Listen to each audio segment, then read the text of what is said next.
नमस्कार। समाचार बुलेटिन के साथ मैं शिवानी अरोरा। पहले मुख्य समाचार। प्रधानमंत्री नरेंद्र मोदी ने कल अयोध्या में किया महर्षि वाल्मीकि अंतर्राष्ट्रीय एयरपोर्ट का उद्घाटन। प्रदेश को दी 15,700 करोड़ रुपए की विकास परियोजनाओं की सौगात। राम के स्वागत के लिए 22 जनवरी को हर घर में जलाएं श्री राम ज्योति, दीपावली भी मनाएं।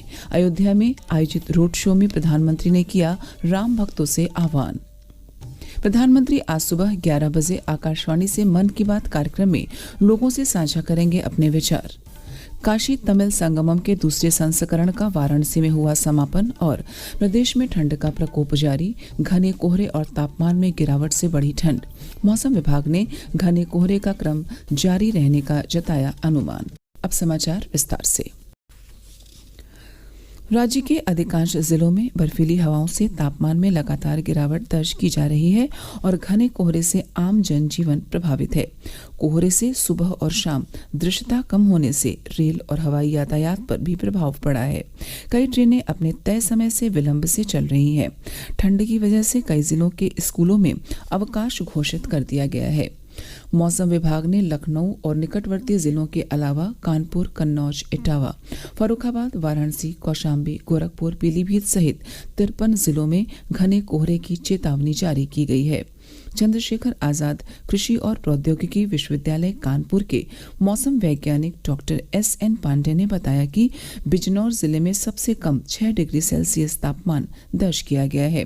वहीं सहारनपुर में 6.2 डिग्री सेल्सियस तापमान रहा, जबकि लखनऊ में सुबह के समय 16 डिग्री सेल्सियस तापमान दर्ज किया गया।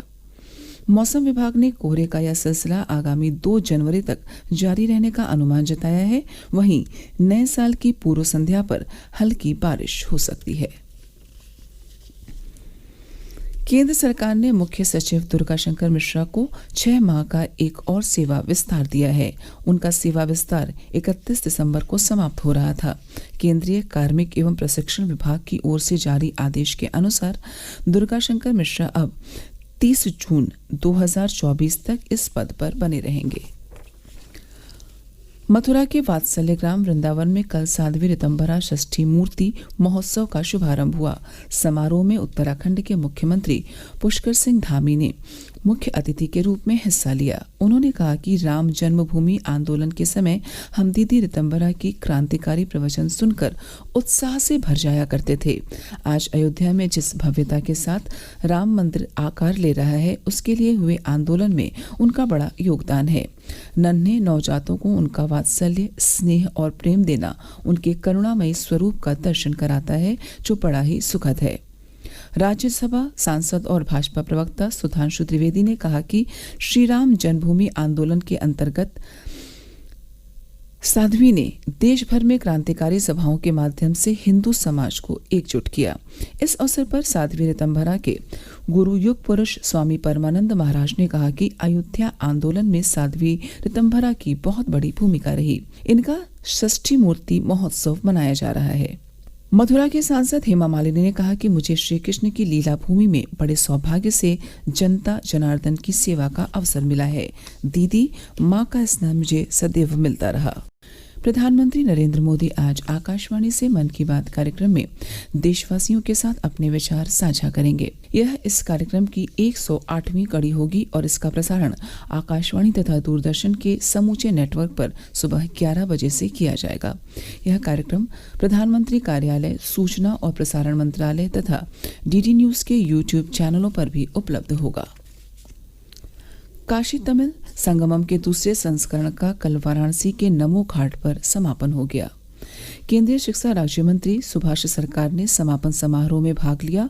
इस अवसर पर श्री सरकार ने कहा कि काशी तमिल संगमम ने दोनों संस्कृतियों को मिलाने का जो काम किया है वह काफी अद्भुत है।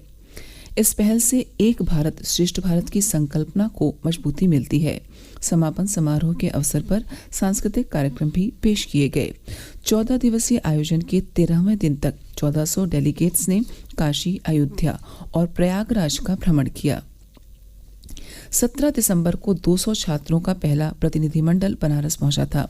नमो घाट पर बनारस घराने और तमिल कलाकारों ने 12 दिनों तक लगातार सांस्कृतिक प्रस्तुतियां दी। केंद्रीय शिक्षा मंत्रालय ने एक भारत श्रेष्ठ भारत कार्यक्रम के तहत आयोजित इस संगमम में वाराणसी आने वाले समूहों में छात्र, शिक्षक, लेखक, किसान, व्यापारी, धार्मिक व्यक्ति और कारीगर शामिल थे। प्रधानमंत्री नरेंद्र मोदी ने कल अयोध्या में महर्षि वाल्मीकि अंतर्राष्ट्रीय हवाई अड्डे का उद्घाटन करने के साथ ही प्रदेश वासियों को 15,700 करोड़ रुपए की विभिन्न विकास परक परियोजनाओं की सौगात दी। अपने संबोधन में प्रधानमंत्री ने देशवासियों से 22 जनवरी को अयोध्या में आयोजित होने वाले रामलला के प्राण प्रतिष्ठा समारोह को भव्य बनाने का आग्रह किया है। उन्होंने कहा कि प्राण प्रतिष्ठा समारोह के दिन सभी राम भक्त अपने अपने घरों में श्री राम ज्योति जलाने के साथ ही दिए जलाकर दीपावली भी मनाएं।